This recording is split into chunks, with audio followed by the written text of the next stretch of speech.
All right, looks like it's 2 o'clock, so we'll get started. Good afternoon, everyone. My name is Andrew Euler. Thanks for being on the call today. This is our TPA General Planning Consultant Pre-Bid Conference agenda. And with us is also Laura Hart. She's our Procurement and Grants Coordinator here at TPA. And we'll be going through, just like we have on the agenda, we put this for about an hour, but it probably won't take that long. It'll probably for around 30 minutes total. But we'll go through a little bit about what the TPA is and what we do, and then get into what we're trying to do with this GPC contract. And then Laura's going to go through a lot of the requirements for submittal, and then the timeline that we have, which is tentative. So really, we can get started. Again, my name is Andrew Euler. I'm the Deputy Director of Programs at the TPA. My side of office handles the long-range transportation plan for a 25-year planning document for projects, and then also transportation improvement program and performance measures. Laura?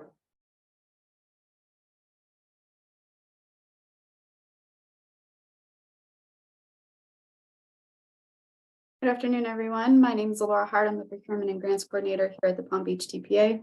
I work closely with the CFO and the staff accountant within the finance department to facilitate the procurement process.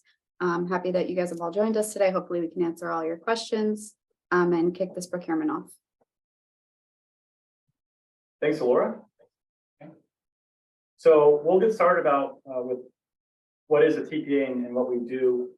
So we are a federally mandated public agency, metropolitan planning organization, and we work with our partners throughout Palm Beach County, the region in Florida, and the United States, the federal government, when it comes to prioritizing and funding the transportation system.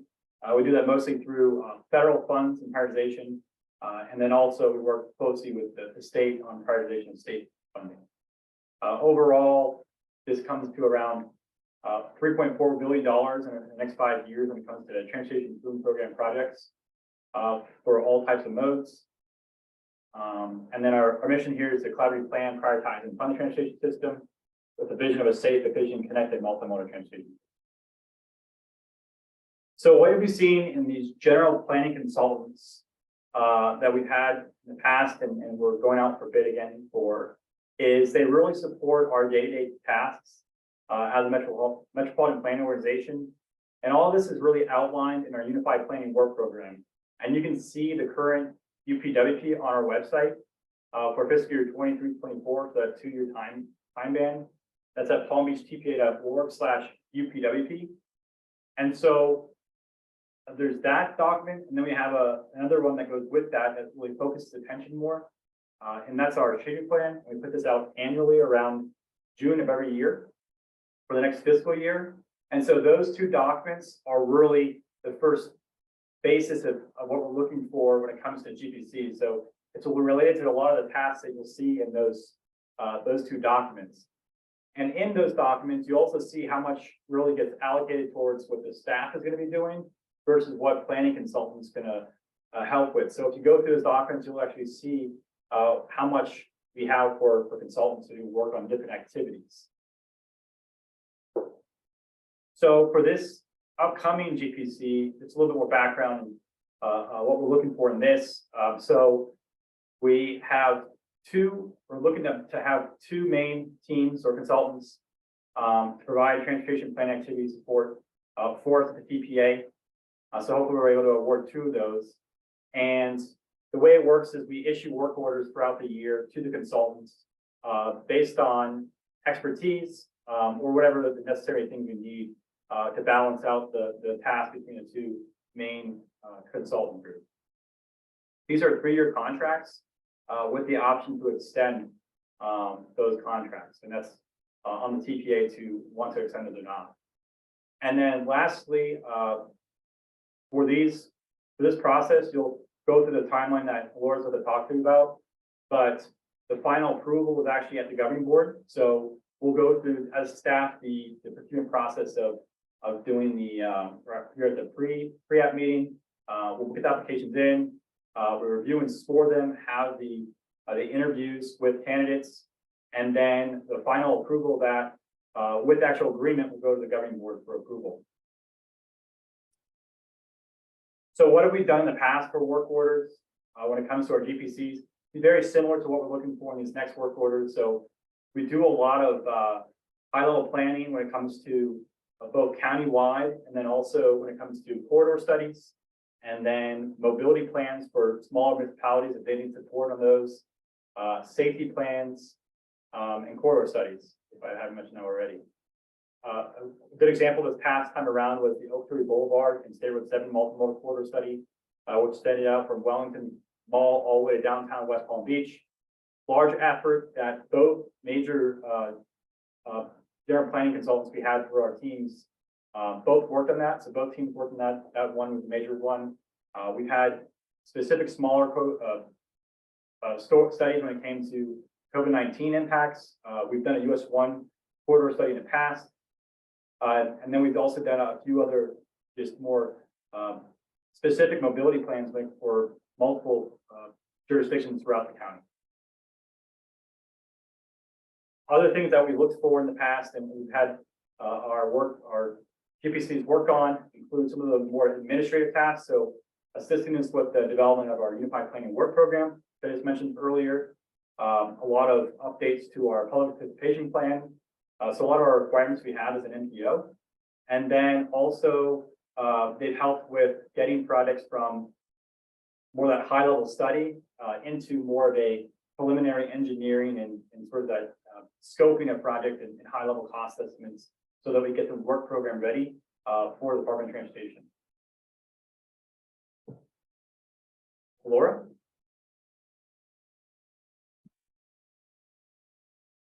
Thank you, Andrew. So for this procurement, I will be your contact person. I did list my information in here with my direct line and our finance email. Once the RFP is issued, we will enter into a cone of silence. You are able to submit questions through email or through mail, and we will respond to you. Please do keep in mind, we respond to everybody at the same time. So if you don't receive an immediate response, please be patient. We keep all of our questions together and we issue our amendments and respond to all questions at the same time. So we do have a review period where we take in those questions and we analyze them and respond to them. So please don't despair if you do not get an immediate response. In addition to that, it says here, from the date of release, there should be no contact with TPA staff, including the deputy directors, anybody who will be heading up this project. This is to just so that we can facilitate a fair and competitive procurement process. And we're gonna stick to that as best we can. Any questions that you guys have, I'm more than happy to help you and give you the best answers that I can provide. I think one additional one I wanted to mention, Laura, and you can correct me if I'm wrong, but this also includes governing board members. Is that correct? So it'd be best if you have questions related to the RFPs in general that you go to Laura. Yes, governing board members, anybody who may be called on to vote in the future. Please refrain and keep your questions limited to the finance email directed to me, please.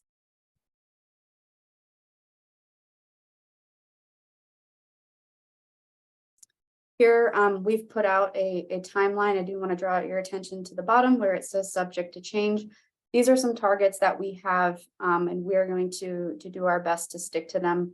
And I'm going to run through them with you a little bit here. RFP issuance. Our goal is to issue this RFP this week and leave it open until March 31st. In that interim period, there will be, in the RFP document, there will be a question submittal period. And that's what we were just speaking about. If you get through the RFP document and you are seeking clarification, you have questions, anything along those lines, you can reach out during that time period. But there is a hard deadline when questions are no longer accepted and won't be answered. So please pay close attention to those deadlines in the RFP document.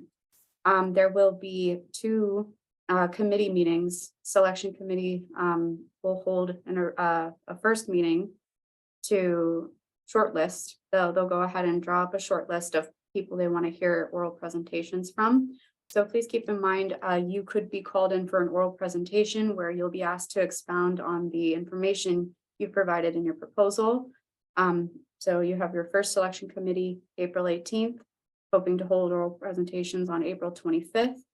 And final selection will also be made on that same day of oral presentations of April 25th. The award date, 5/18, that's going to be the date of the board meeting. We do have to send our recommendation to the board for final approval. They have to approve it. And then after that, we would have a contract start date of 7/1. Thanks to Laura, and just as a reminder, our contract start date, that aligns with our fiscal year. So our current ones end June 30th, and then we'll start the new ones in July.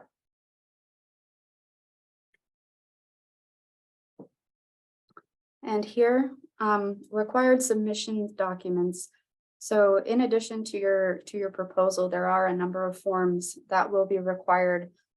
Please keep in mind, if you are missing forms, unfortunately, your proposal will not be considered, and I can't stress that enough. You might have the best proposal. If you do not have all the proper documentation to go along with it, it won't be considered. I'd like to run through some of these with you. An authorized representative declarations form duly notarized. This is a form basically saying the person making the proposal is somebody who is allowed to make these decisions and these proposals on behalf of the company, must be notarized. Business information form, it's all your general business information about your organization. We have a pricing proposal form, that one's pretty self-explanatory. Prime contractor form, subcontractor form. And we would have an amendment acknowledgement form if we were to have an amendment. Drug-free workplace certification form, basically saying that you are a drug-free workplace. And something that we have with our GPC procurements is the standard form 330 architecture engineer qualifications form. I'm sure most of you are probably familiar with it. We've had it in the past on our GPC procurements. If you'd like to see the most updated version of the form, you can simply type in to your Google search field, standard form 330, architecture engineer qualifications. It'll pull it up for you to give you an idea of what's going to be required when we do put out the RFP. And the last item here, there have been changes recently on DBE compliance and the forms and the processes that are required. There are updates taking place. Right now, they've settled on a bidders opportunity list, which is going to be a form at this point in time. There will eventually be more to it. There will be a system that will be required to log into to enter this information in. Exactly how that process is going to go and what the timetables are and exactly what information we're going to need and when, we don't know yet. We just know that at this time, they're making updates to it, and in the interim, they do ask that you provide a bidders opportunity list. We have a form template that we will provide to you, and then you'll give it back to us with all the information filled out on it. In addition to that, I do want to stress that we will be accepting sealed bids only. Please make sure, even if you provide, a USB, a document, a book of any kind, that it is completely sealed in an envelope.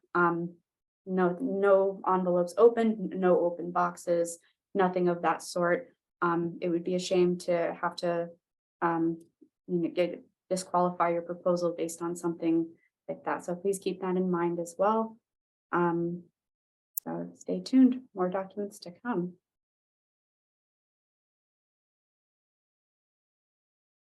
Okay, thanks to Laura. And so I'm going to go through our scope of services for this GPC. And it does mirror what you'll see in the Unified Planning Work Program and also the strategic plan. I won't be going through the detailed scoring criteria. I'll do it at a more broad amount. There'll be more details in RFP to come. But as I mentioned for the UPWP and this GPC, it's really focusing and trying to advance many of the things in the UPWP, a lot of our activities, either through supporting our staff when it comes to creating better processes. It might be delivering some of those studies themselves, but really it's a combination of working with our staff and trying to make us more effective as the MPO. What we're looking at for the proposal, along with all the other documents that Laura just mentioned, in the proposal, it will be around 15 pages of information that you can provide us. So in that proposal, we want to cover the experience and then also your approach and understanding to the scope of services. So I'll go through this very high level. There'll be more detail again in the RFP, but it's what we're looking at for all these different categories. So the first one, engaging the public. We're really trying to push on providing visually and attractive, innovative multimodal materials, multimedia materials. So like different ways of providing that would be, for example, we have put out videos in the past when it comes to our transportation system in the county. So more videos. We've gotten more into drone footage and providing more visualizations when it comes to our transportation network. Next would be involving the residents of Palm Beach County and visitors in the transportation process. So complying with all the things we need to do as a metropolitan planning organization. That includes limited English proficiency, providing bilingual services, other regulations that come up and being on top of those when it comes to public participation, and then ensuring ADA compliance. Next, you'll see in the UPWP that these two sections are their own sections in that document, but what you'll see in the RFP is the planning system for short range and long range. And what we're looking at for this part of the scope of services is consultants being able to provide design concepts and cost estimates when it comes to projects. So getting a little bit more of that engineering work into that. They'll also be the ones to oversee multimodal mobility, safety plans, and corridor plans. There's been a larger push recently towards more Vision Zero action plans within our communities. So being engaged in that process and supporting those types of services. We also do a lot more traffic studies and speed studies and additional safety studies that are necessary when it comes to getting products work program ready. So that could include a lane repurposing study on a roadway. It could include a context classification and then a speed study. If we're looking to do other additional improvements on our roadway. So that's been a pretty prevalent in a type of consultant support we need. Next, which has been really helpful as well, is renderings of transportation improvements. So providing more of that visual way of presenting projects to the public to get them more excited and engaged and really understand what the concept is for a corridor. A good example of that recently was Lake Worth Road. If you've seen those renderings, there's a flyover video for that roadway. It was a resurfacing project that now includes separated bike lanes and a few other traffic calming measures in that. And so consultants were able to provide a design concept, what that would look like on the roadway, and do a visual tool for the community. Next is data management and structure. So we do have a lot of GIS data. We also have a lot of products that we track. And a lot of these are data sources that we don't really maintain as an agency, and we're combining from other types of partners. And so we really need a lot of help when it comes to setting up good data management structure and best practices when it comes to staying on top of this data. A good example recently, which I believe this next GPC would probably work on, is our transportation facility. So setting up good structure for our pedestrian, bicycle, and roadway network inventory, and how to maintain that update throughout the entire, like keeping up to date at all times. So we struggle with that as an agency, and getting some more support on how to set that up is going to be crucial for us. There's also going to be more additional studies when it comes to not just transportation, but land use impacts when it comes to transit-oriented development, health impact assessments, and scenario planning. Also multimodal demand modeling and analysis. So the needs for not only cars and vehicles, but for freight, for pedestrians, for bicyclists. And then also freight, TS&O, and emergency transportation issues, a little more experience on that and what that can look like moving forward. Next is prioritize funding and implement projects. So again, these are two sections that are separate in GPIP. You'll see it combined when it comes to the scoring on the RFP. So one of those is our transportation projects, as an example, where we have a lot of projects that we are trying to keep track of, not just from Department of Transportation, but all of our local municipalities and county. And right now, just an example, we maintain an online transportation improvement program map with layers that tell you the lead agency, construction, total funding amounts. And so what we're really trying to do is get more streamlined in that process too, and look for processes to make this an easier way of staying up to date for our staff. And so we can provide this updated tool at all times to constituents and elected officials and whoever else needs to see it. And then also in prioritize funding, implement projects, looking at ways to better track our performance measures, the congestion management process, and then also feeding that into product prioritization and scoring. So having it all interconnected. And the last ones that are combined, collaborate with partners and administer the agency. So this gets more into a lot of it being those requirements that we have as a metropolitan planning organization. But we're looking for consultants to help us support workshops, our peer exchanges, and other stakeholder events. Sometimes we'll have one-off requests for hosting certain types of roundtables or other events. So really trying to create those frameworks for collaboration with our transportation partners.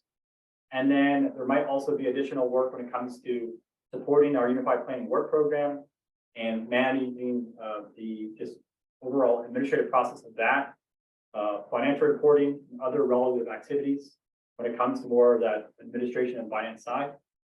And then lastly, to support more of those administrative needs that we might have here at the TPA when it comes to staff training, board training and education on what an MPO does, and then staff augmentation services. So how to create better long-term onboarding of our staff and retention, more of those things related to teamwork and more administrative tasks for that. So that's covering the scope. And as I mentioned, there's been a lot more details in that final RFP that gets put out, but here's the preliminary evaluation criteria and the points that would go towards it. So it would have a total of 100 points. And we're showing the categories of product manager, staff experience, local knowledge, quality assurance, control, and then those sections based on your experience, approach, and understanding to engaging the public, planning the system, which is that longer and short range planning, prioritize funding and implement projects, and then collaborate with partners and administrative agencies.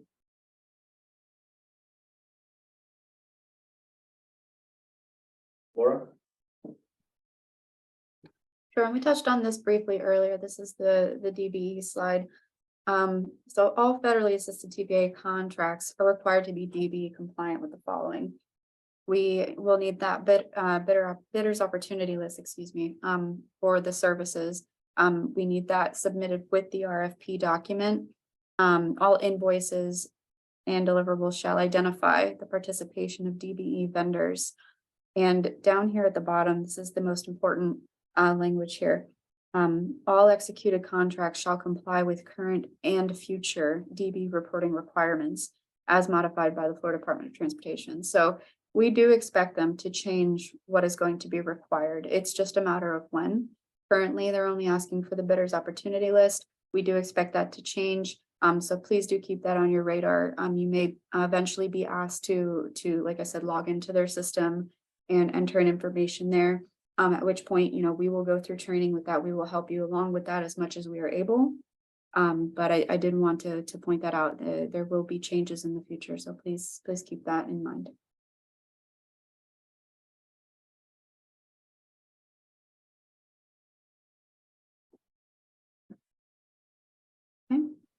And I think this is a restatement of the procurement timeline. For our last look here, this is these are our targets for these dates. There will be, I believe in section 1.4 of the RFP, when the document comes out, a more detailed schedule. And any amendments to that schedule will be provided on the amendment date located in there as well. Thank you, Laura. So I'm gonna jump to the website real quick and we can talk through that just for a moment. Does that work? Sounds good.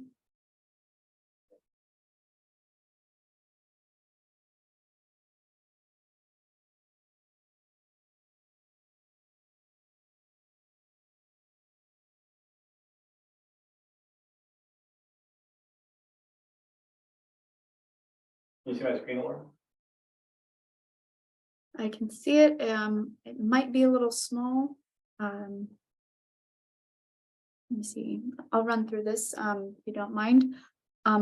Thank you. On our TPA site, we have, I believe it's under, if you go to the regular site and then you go under About Us, there's a section called Doing Business with the TPA.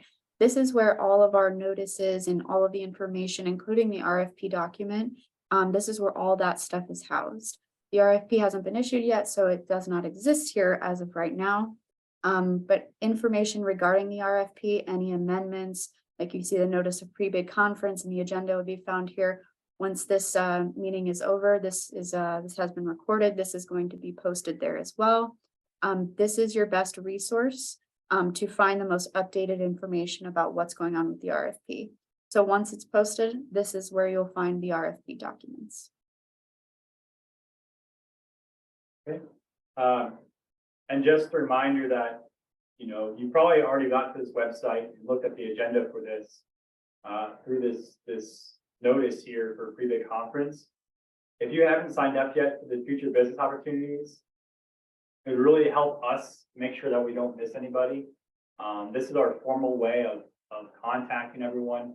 So instead of people requesting through email to try to get added to our contact list, it's easier if you are automatically added through this. So for future ones, if you haven't been on there yet, that'd be worthwhile.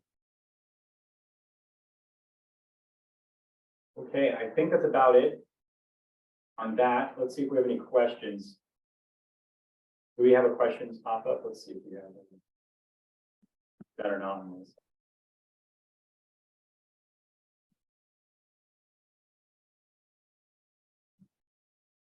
I don't see a spot for that. So if you want to raise your hand, if you do have questions, if you don't mind, and ask them out loud, then we'll try to answer anything we can. Feel free to unmute and ask them out loud because I don't see hands.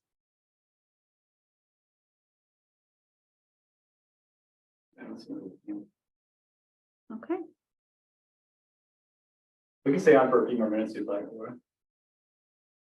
Yeah, that sounds good. We had a really great turnout today. And we're looking forward to seeing your proposals. I love the day when all the proposals come in, and I'm glad you guys all took the time to come out and have our hear a presentation today. So thank you very much.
And then, Alora, just one final question for you. Again, just to remind everyone, if they have questions, they need to submit it through the finance email or your email. Yep, finance@palmbeachtpa.org. Questions can be submitted up until the deadline. That will be listed on the RFP document when the RFP is issued. So you have, I think, a few weeks, at least 3 weeks. And we'll be providing all the answers to those questions at the same time for everyone. Yep. Great. Okay. Well, thanks again for everyone for participating. We appreciate your time this afternoon and we look forward to the submittals. Thank you.